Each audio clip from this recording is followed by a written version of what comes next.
Di dunia ini, manusia selalu percaya pada satu hal, bahwa setiap masalah pasti memiliki penyebab.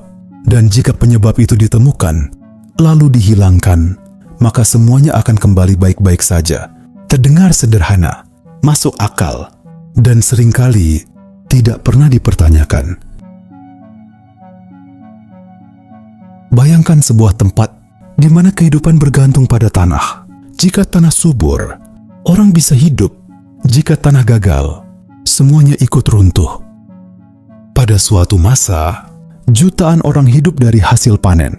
Setiap musim, mereka menunggu.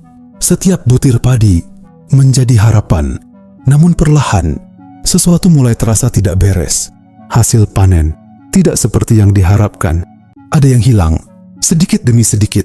Tidak cukup besar untuk disadari sekaligus, tapi cukup untuk menimbulkan pertanyaan. Kenapa ini terjadi? Apa yang salah? Dan seperti biasa, manusia mulai mencari jawaban. Mereka mengamati, melihat ke ladang, ke langit, ke sekitar mereka, mencari sesuatu yang bisa disalahkan. Dan dari pencarian itu, muncul sebuah kesimpulan, sebuah ide yang terdengar logis. Jika sumber masalah itu dihilangkan, maka semuanya akan membaik. Tidak ada yang menyadari bahwa ide sederhana itu akan menjadi awal dari sesuatu yang jauh lebih besar. Sesuatu yang tidak bisa dikendalikan. Dan beberapa tahun kemudian, ladang-ladang mulai berubah. Lumbung yang dulu penuh, perlahan menjadi kosong. Dan di dapur-dapur, orang-orang mulai memasak bukan untuk makan, tapi hanya untuk bertahan. Dan ini baru permulaan.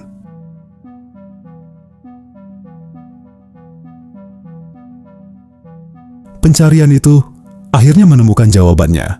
Di antara langit dan ladang, ada satu makhluk yang selalu terlihat, kecil, cepat, dan hampir tidak pernah dianggap penting. Burung pipit.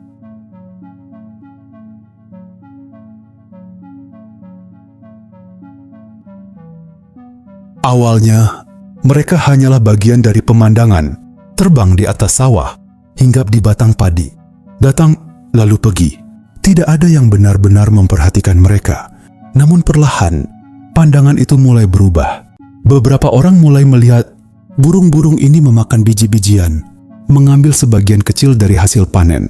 Dan dari pengamatan kecil itu, muncul sebuah dugaan bahwa mungkin inilah penyebabnya. Bahwa mungkin makhluk kecil ini adalah alasan kenapa hasil panen tidak pernah maksimal. Ide itu sederhana.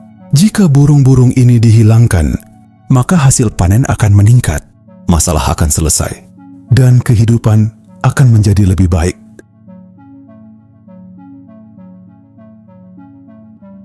Logika itu terdengar masuk akal, terlalu masuk akal, hingga hampir tidak ada yang mempertanyakannya. Dan ketika sebuah ide sederhana didukung oleh keyakinan, ia bisa berubah menjadi sesuatu yang jauh lebih besar.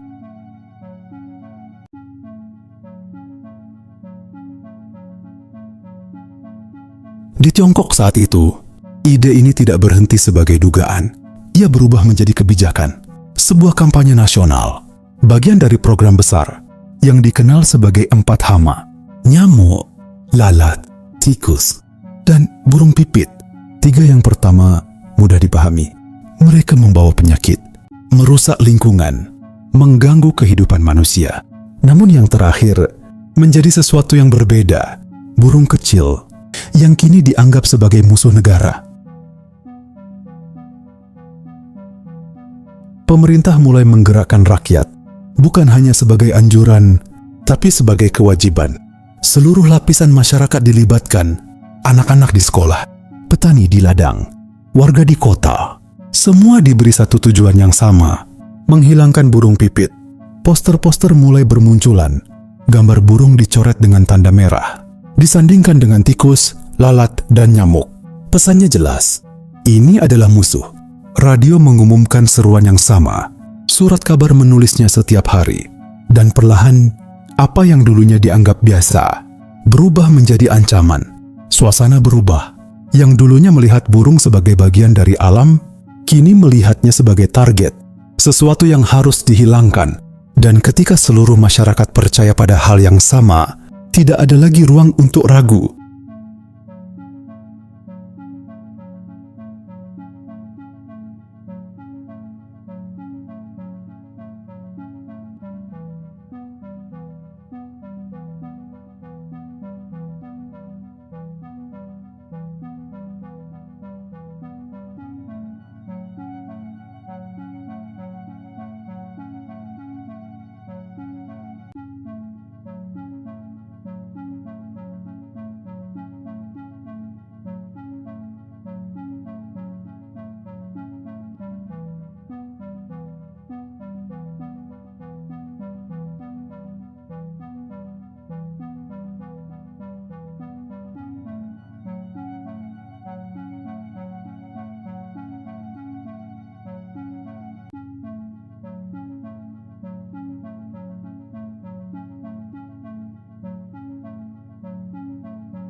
Di desa-desa, orang mulai bersiap. Di kota-kota, hal yang sama terjadi. Alat-alat sederhana mulai digunakan.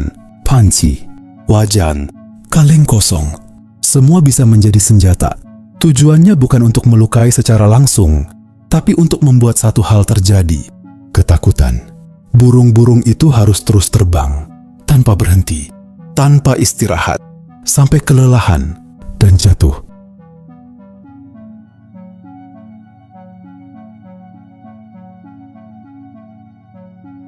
Rencana itu sederhana, tapi dilakukan oleh jutaan orang secara bersamaan. Dan disitulah kekuatan sebenarnya muncul. Suara bising mulai memenuhi udara, dentang logam, teriakan manusia, getaran yang tidak berhenti. Langit yang dulu tenang, kini berubah menjadi kacau. Burung-burung terbang tanpa arah, mencari tempat untuk mendarat, namun tidak pernah menemukan ketenangan. Setiap kali mereka mencoba berhenti, suara itu kembali datang, mengusir mereka lagi dan lagi, sampai akhirnya mereka tidak lagi mampu bertahan.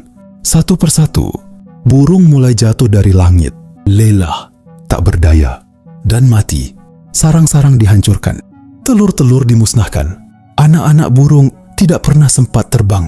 Dalam waktu singkat, sesuatu yang besar mulai terjadi. Populasi menurun drastis. Langit perlahan menjadi sepi. Tidak ada lagi suara kicauan. Tidak ada lagi bayangan kecil yang melintas di atas sawah. Dan bagi banyak orang, ini adalah kemenangan. Masalah yang selama ini dicurigai akhirnya berhasil diatasi. Harapan kembali muncul. Panen akan meningkat. Kehidupan akan membaik.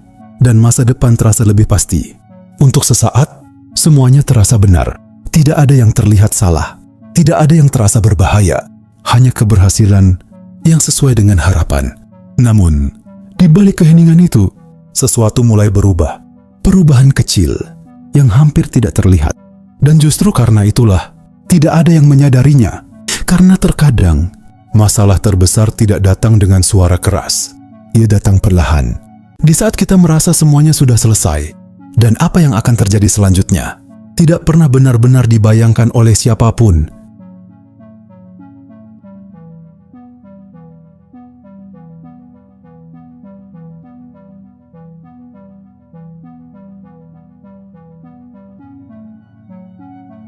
Keheningan itu awalnya terasa seperti kemenangan.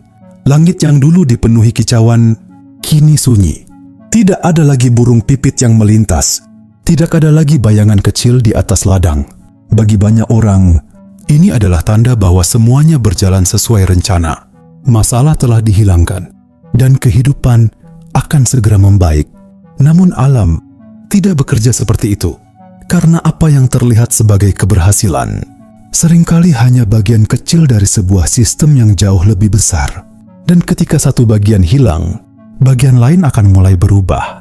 Perlahan, tanpa suara, tanpa peringatan. Awalnya, tidak ada yang menyadari. Ladang masih terlihat hijau. Tanaman masih tumbuh. Tidak ada yang tampak salah. Namun di antara daun-daun, sesuatu mulai bergerak. Kecil, hampir tidak terlihat.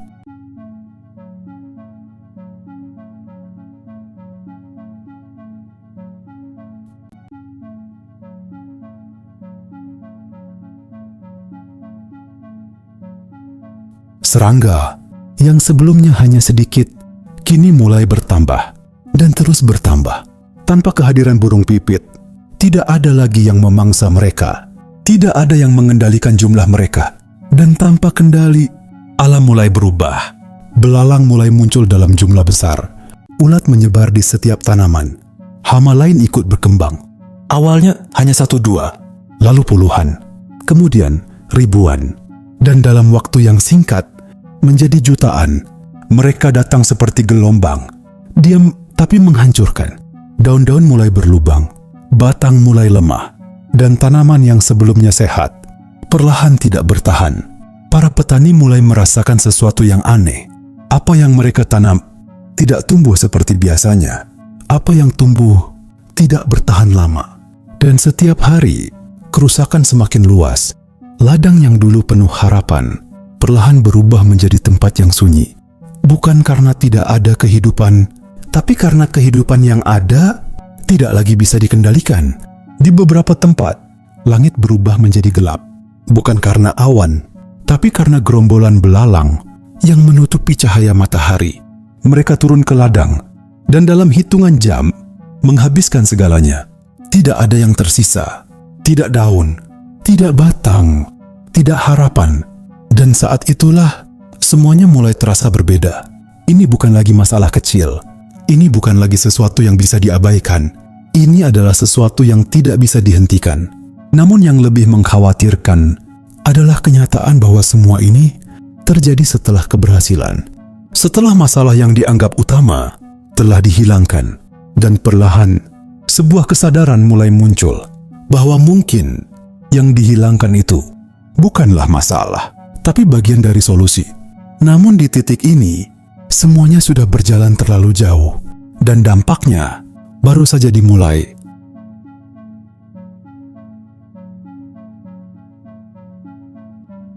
Kerusakan itu akhirnya tidak bisa disembunyikan lagi. Ladang-ladang yang dulu memberi kehidupan, kini tidak lagi menghasilkan. Tanaman habis, panen gagal, dan harapan mulai hilang. Di Tiongkok saat itu, kehidupan berubah, perlahan tapi pasti. Awalnya hanya kekhawatiran, lalu menjadi kekurangan, dan akhirnya menjadi kelaparan. Lumbung-lumbung yang dulu penuh, kini kosong. Di dapur-dapur, api tetap menyala, tapi tidak selalu ada yang dimasak. Orang-orang mulai bertahan dengan apa saja yang tersisa. Daun-daun liar, akar tanaman, kulit pohon, apapun yang bisa mengisi perut, meski hanya sebentar. Namun tubuh manusia tidak bisa hidup dari itu. Hari demi hari, keadaan semakin berat. Di beberapa tempat, orang-orang mulai jatuh di jalanan, lelah, lemah, dan tidak lagi mampu berdiri. Keluarga kehilangan satu sama lain, bukan karena perpisahan, tapi karena tidak ada lagi yang bisa dilakukan. Di desa-desa, keheningan kembali datang. Namun kali ini, bukan karena kemenangan, melainkan karena kelelahan dan kehilangan. Cerita-cerita mulai beredar tentang orang-orang yang melakukan hal-hal yang tidak pernah mereka bayangkan sebelumnya. Hal-hal yang lahir bukan dari pilihan, tapi dari keputusasaan. Dan di titik itu, kemanusiaan diuji sampai batasnya. Sementara itu, di tingkat yang lebih tinggi, kebenaran tidak selalu terdengar. Laporan-laporan tidak selalu sesuai kenyataan. Angka-angka terlihat baik, meski kondisi di lapangan sebaliknya. Dan ketika kenyataan tidak diakui, masalah tidak pernah benar-benar diselesaikan. Waktu terus berjalan, dan dampaknya semakin luas. Diperkirakan, puluhan juta orang terdampak dalam periode ini. Sebuah krisis besar yang tidak datang dari luar, tapi tumbuh dari dalam. Dan semua ini berawal dari satu keyakinan sederhana, bahwa manusia bisa mengendalikan alam sepenuhnya. Namun pada akhirnya, alam menunjukkan sesuatu yang berbeda, bahwa setiap makhluk, sekecil apapun, memiliki peran, dan ketika satu dihilangkan, yang lain akan berubah. Kadang perlahan, tapi pasti.